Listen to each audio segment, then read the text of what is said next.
Hey, what's up, everybody? Welcome to another episode of Jackson versus Jackson. I'm your guy, Erik T.Jackson. So let's get started. I wanted to talk some Aggies, wanted to talk some Texans, and I wanted to talk some Astros.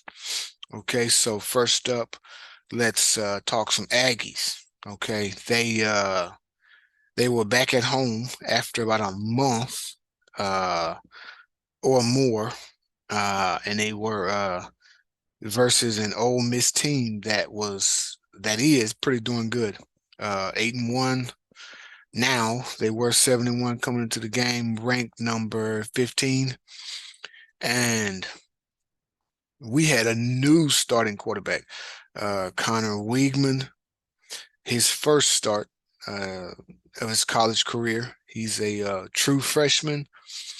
Came in January though, and so he got the start over Haynes King, who, by all accounts, was ready to go, but he didn't take any warm-up snaps. Didn't look like he was ready to go. But I don't know who would have went in if Connor had gotten hurt. So uh, they said he was the backup for the game.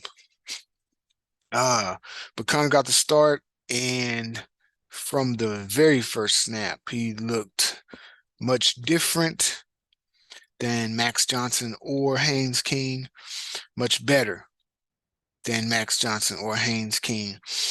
I don't know if he'd have looked that much better at the beginning of the year, but he definitely did in this game. So it begs the question: uh, is he better, or was he better in the beginning of the year? Could he have made a difference in some of these games? You know, because I don't see, even without being hurt, I didn't see Max Johnson or Haynes King having the type of game he had versus Ole Miss. I just didn't see it, and so let's dig into the type of game that Connor Weigman had versus Ole Miss.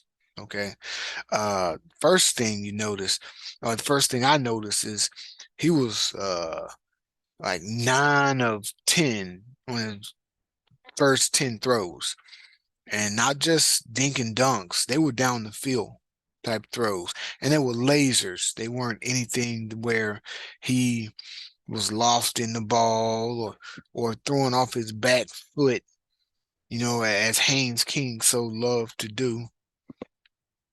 I mean, he was stepping in there and throwing some darts.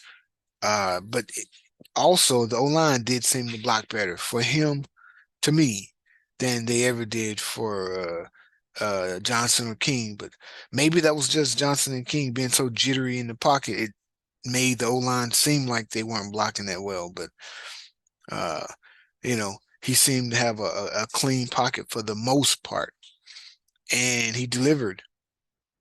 He delivered to the tune of 338 yards, 4 touchdowns. Uh, he had a QB rating of 158, which is off the charts. For a true freshman, I think he played lights out. For a veteran guy, he played lights out, but he definitely played well enough for us to win. Uh, in the end, he didn't make some plays in the fourth quarter to keep drives going, and you know, but I'm not putting the game on him. I'm just saying in the end, some drives didn't continue. 3 and out on the last drive, things like that. Uh, he'll get better at. I'm real excited about Connor Weigman, though. You know, if Connor's watching this video, you had a great game. Keep your head down, keep working hard, uh, and continue to improve. I'm sure the offense was a scale down for him. you know, uh, so moving forward, if Jimbo opens it up more, adds more wrinkles to it, uh, Connor, you've got to Uh, stay in your playbook, study, and you know, get the job done. Devin Achane. Devon Achane, A-Chain, uh, is a main. Let's just say that. A-Chain is a main. And at one point he was averaging about 9 yards a carry on about 15 his first 15 carries or so. We pretty much did what we wanted to do versus Ole Miss's defense. Uh, but our defense, Ole Miss did what they wanted to do against it. Achane finished with 25 carries, 138 yards, 5.5 yards a carry. He also had 7 catches for 41 yards. So Achane was definitely a main in this game. Moose Muhammad had some big catches. He finished with 8 catches for 112 yards and a touchdown. Evan Stewart, really big catches. Great catches in some instances. Over the defensive back, high pointing the ball. Looked like he was off balance. Still came down with the ball. Evan Stewart, man, is going to be a really good one.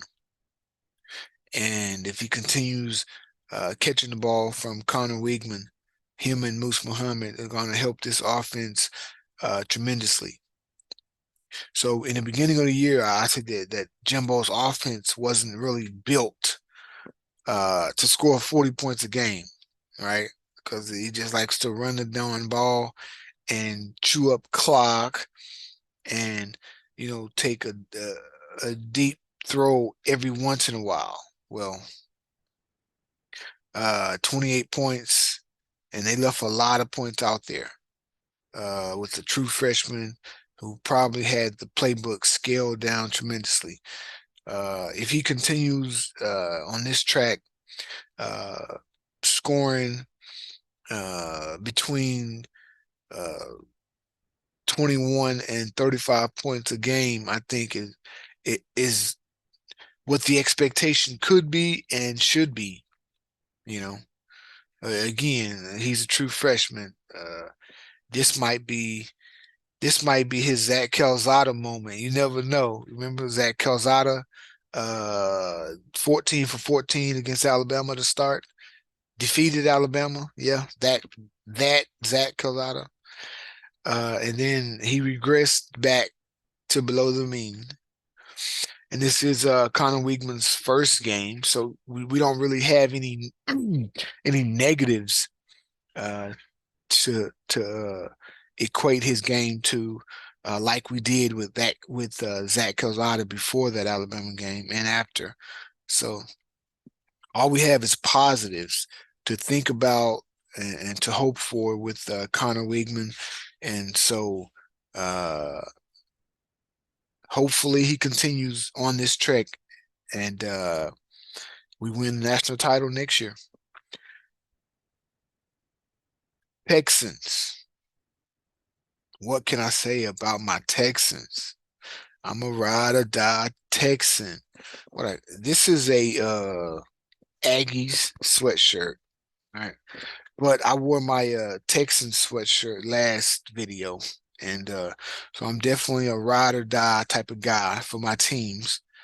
Uh, and in the last video, because I always start with the quarterbacks because that's always they are always the position, the people that make the team go or not go, right?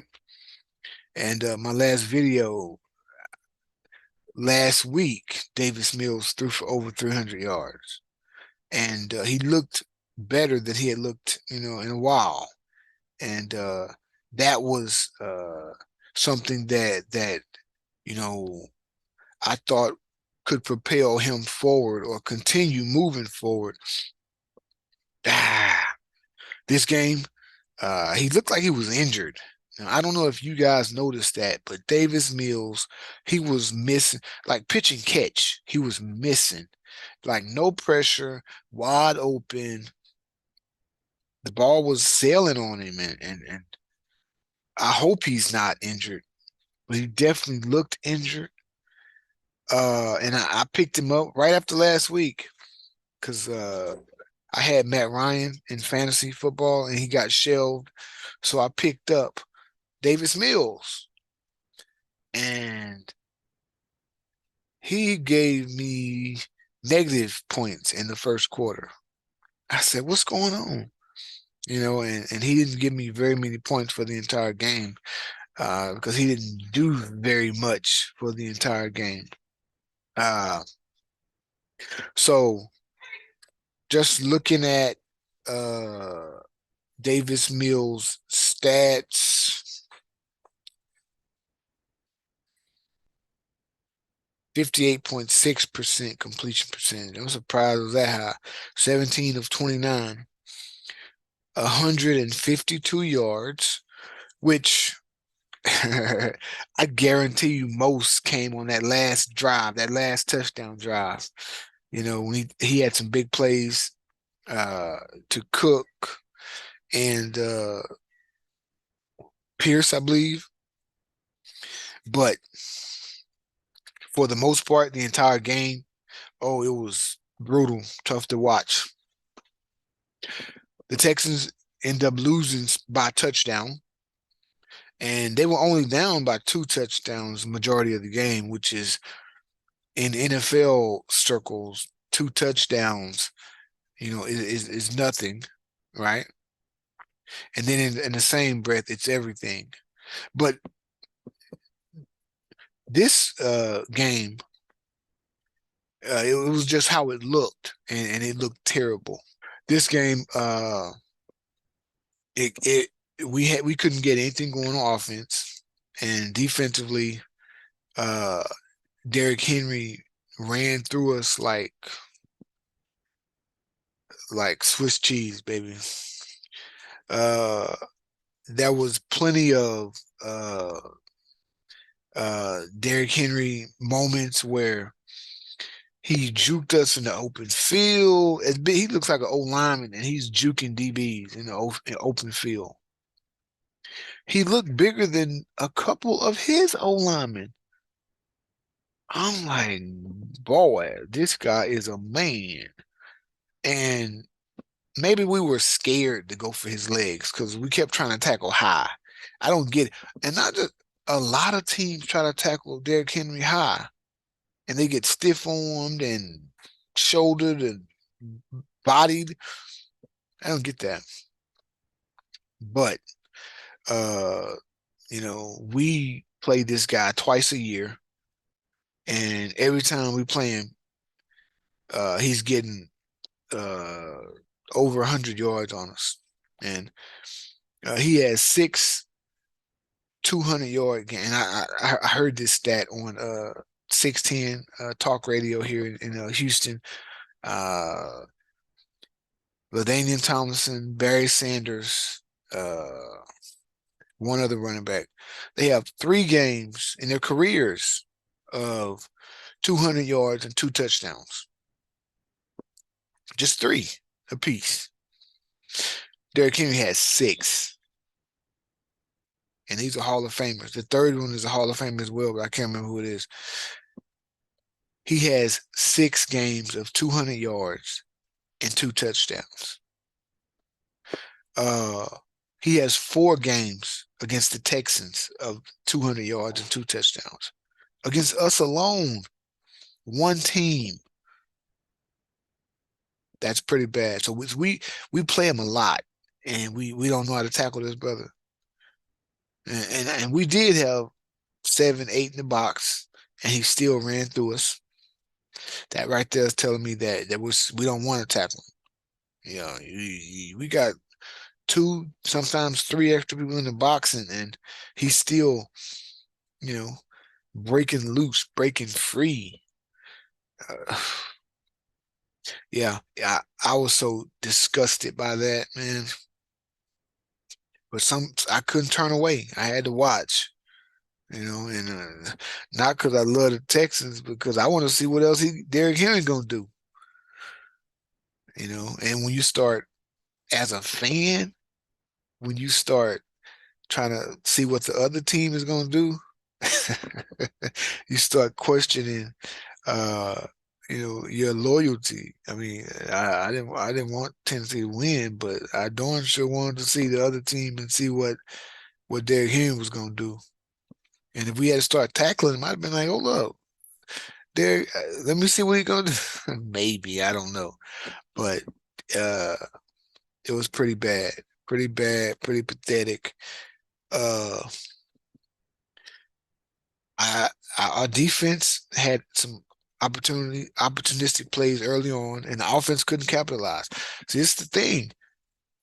Like every time we have a interception run back, I'm like, we've got to score. We got to get it in there. Because if we don't, 9 times out of 10, our offense is not going to score a touchdown, and they may not get the field goal. And of course, we gave them short fields, and what happened? On one instance, they couldn't get a touchdown. They got a field goal. In another instance, not even a field goal. So yeah. Let's move on. Last topic I wanted to talk about is the Astros. So, when was it? Friday, up 5-0. I was at a football game, up 5-0. Like the second inning or something like that. I was like, cool. We doing what we supposed to do, you know, and not and Verlander's on the mound, by the way. So not thinking anything of it. I thought we could push that thing to 8-0, 10-0. Was it after the game? After my game, or half? It was after my game. Somebody in the stand said that it was 5-5. Said that they Philadelphia had come all the way back. I said, what? Not again. Because I don't think I'll ever get over the 2019 World Series, where the Nationals weren't even on our level, and we gave them the games in Houston. So that's what this brought me back to. Uh, and I thought Pena would walk it off in the bottom of the ninth, but to Phillies' credit, that outfielder made a great catch, took it to extra innings, and they beat us 6-5. So Saturday, it was all business. Uh, I so I was like, I need to send a tweet to the Astros account, to Dusty Baker, to some of the players, and just let them know how serious this was, how important it was. You know, like saying, forget about the loss on Friday. Don't let that loss, beat you twice and all that type of stuff. That's how serious I was about it. In the end, I chose not to send a tweet. Uh, but uh, again, they jumped on Philadelphia early, got the lead uh, with oh man, the pitcher. How can this pitcher's name escape me, man? Because he's like uh, one of the he's like one of the I mean, he should be closer to winning the Cy Young than what everybody is saying. Everybody is saying, oh, I mean, and it is Verlander's to lose, but come on, man. This guy, Valdez, this guy's been pitching better than Verlander all year. Verlander has been pitching great all year. Valdez has been pitching out of his mind all year. What's getting Verlander the award though is coming off of Tommy John and doing this. Now that is unheard of. That's what's getting him, the Cy Young. But Valdez should be in Framber. Yeah, that's his first name. He should be in the conversation. And right now he's not. I have him in the conversation, bro. Verlander 1A, Framber is 1-8A. You know, that's how well he's been playing. And he did that Saturday. You know, he picked up right where he left off during the regular season. And uh and when the Astros got the win, 5-2, uh going back to Philly Monday, who is on the mound,